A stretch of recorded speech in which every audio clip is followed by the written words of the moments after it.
Jim, what did you make of Gregor Townsend's decision to omit Finn?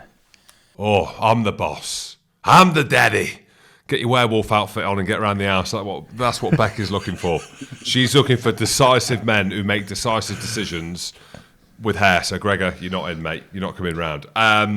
Good. I'd be interested to get your take on this because you were a player, not in the position, obviously the position, but you were a player that could split opinion, had a divisiveness in you, had a moral compass. Yeah, similar to me, but I've got an opinion on it. I was going to say something about the moral compass, but when it comes to like business is business, sport is business, and you have to remove the emotional attachment. That is one thing that I always valued in you, respected you.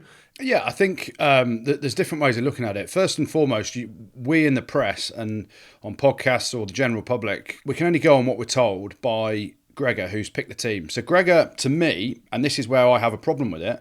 I know where you're going. This is true. Gregor said it's picked on form. So my issue with it is Gregor Townsend's come out and he said that he's picked on form. So he's picked 3 fly halves and he's picked on form. And he said Finn needs to work on his game at Racing and find some form. So he's picked Blair Kinghorn. Okay, we know there's a push for Blair. There's a World Cup coming up. Blair is a very adaptable player. He can play on the wing, he can play fullback, he can play 10. They're trying to shoehorn him into playing 10 as well. Adam Hastings, I think, has been on brilliant form for Gloucester and should be in the squad. And then he's picked Ross Thompson from Glasgow, who's played about 20 minutes of rugby, hasn't he, this year, which, if he's picked on form, fuck me, it was a great 20 minutes because I don't want to do I don't want to do the lad a disservice, but and this is where in the press you find out things and yeah, he said it's on form, so it's obviously not on form because Ross Thompson can't be picked on form. You could say I've picked Blair Kinghorn and I've picked Adam Hastings on form and I've picked Ross Thompson as someone that we want to develop. Finn, go away and work on your form. If that's the truth, that's understandable because that's the coach's prerogative and his decision. But to say you've picked on form and you've not picked Finn, okay, the season, he ripped it up on Saturday for Racing. If you watch the game, absolutely carved up. So for me, he's Scotland's greatest player. The different issue, which I think you're alluding to, Jim, is let's hear it. If that is the problem where Finn, and you've said it, you didn't want to ask him, but if you're saying Finn doesn't want to go and play for Scotland in that environment, then Gregor should just come out and say it because unless he changes his ways to fit into the coach and what the coach wants, then Finn, if he's behaving in a certain way that doesn't suit the coach and the squad, he either changes or doesn't get picked. But people need to know that. Otherwise, people make decisions based on what he's saying on form, and then it's a ridiculous decision to say you're picking Ross Thompson ahead of Finn Russell, Scotland's greatest ever fly half, on form. So I do understand the need for there to be different personalities within a group, and not everyone's going to be the same in rugby. So you have to have some players that need an arm around them, some players that you need to tell them they're the best player in the world, they'll go and perform from you. Some players, and sometimes this was me, sometimes it wasn't me, some players want an absolute rollicking to get the best out of them. So certain coaches could give you a rollicking and then you're like, I'll prove that fucker wrong.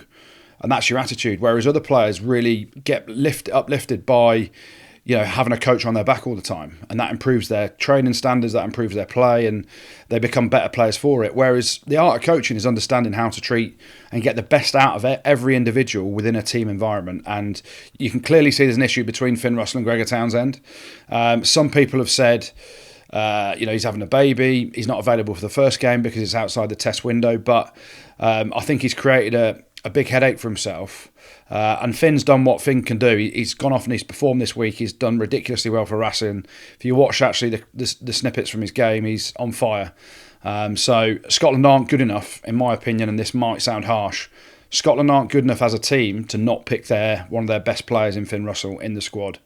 Whether he's a disruption, whether... I spoke to him. We were in Dubai last year after the Six Nations in Nobu, having a load of food, having a load of drink. He loves playing for Scotland. So I don't think it's that. There's obviously some issue with him and Gregor Townsend. Until that gets fixed, we've seen it before where he got kicked out of the squad for having 3 beers, not 2. And that's the issue, really. So Gregor's just got to be honest and say, if you don't want to pick him, don't pick him. But let's not put a smoke screen up and say it's on form when you've picked someone that's played 20 minutes. And you've got to change at captain as well. Why is Stuart Hogg not captain anymore? Or I think you look at the back end of the Six Nations, there was clearly something not right in the Scotland squad. I always said when Hoggy was picked, or when a back is picked as captain, that I I'm old school. I'm a traditionalist with that. I love seeing a forward as captain. Naturally, because again, I like Hoggy. He's a mate. I want to see him as captain. People don't like the fact that I say he's one of the greatest players, if not the greatest player to ever play for Scotland. People are like, no, he's not. What are you talking about? Yeah, he is. He is. He's a 3-time British and Irish Lion, and he's one of the best players we've ever had, if not the best player. So therefore, you can see why he was made captain, and then my emotion around why he should stay as captain. But now that I've had a bit of time to digest it, I go back to my old school in me. I like a forward as captain. Jamie Ritchie, for me, is a guaranteed starter when fit, and it maybe frees Hoggy up. Not that he needed a rocket up his arse, but maybe he needed a leveller, something to give him another boost, because he's played a lot of rugby. You know what I mean? There's a lot of pressure on him. Whatever, if it is to do with something that happened at the end of the Six Nations, then that ain't great. But if there are other reasons around, he's going to be better without being captain. He needs something to spur him on a little bit more. I don't know these things, but then it's a positive thing. And you can only go based on what Hoggy said. He put some stuff up on Instagram and Twitter. I don't think it was just a tagline, I support Jamie Ritchie and I want to play for my country. I think he genuinely believes that. I think he wants to find the form that makes him one of the best players in the world when he is on form. And I think having that release as captaincy will do that for him. And a big shout out to Jamie Ritchie, friend of the show. And I think he's a great captain. But there's a few things, isn't there? The worry is that a year out before a World Cup and we've now got a new captain. We don't know who the 10 is. I don't know. This is a Scotland way of life, it seems. Yeah, I have heard it was off the back of, I don't know whether this is true or not, it's just a rumour, after the Italy game when a few of them went out for a few beers and then Finn got dropped, didn't he?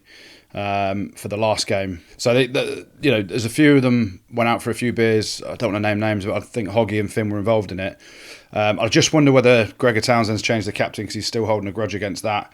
He dropped Finn Russell for the last game against Ireland. And then Hoggy obviously played, but is it a sort of hangover, for want of a better expression, for going out for a few beers when perhaps Gregor Townsend didn't want you to go out for a few beers, even though he didn't say you couldn't go for a few beers? I mean, the line, who knows where the line is? When you're either told you can't drink, and then if you cross the line, you're wrong, or you're told nothing, therefore to the cowsheds and back, you're drinking. I don't know. It's like when you go out and you say to the missus, I'll be home for 12. It's just going to be a quiet one.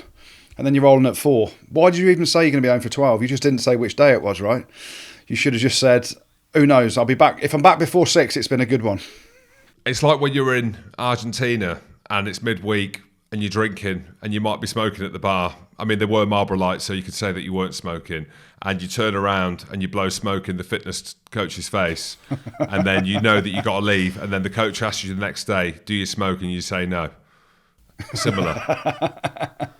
I'm going to tell him, I don't care. I'll tell him when I go out. I'll have a cigarette. I'm going to tell him that. Jim, do you smoke? No, I don't. No, I don't, Andy. You do.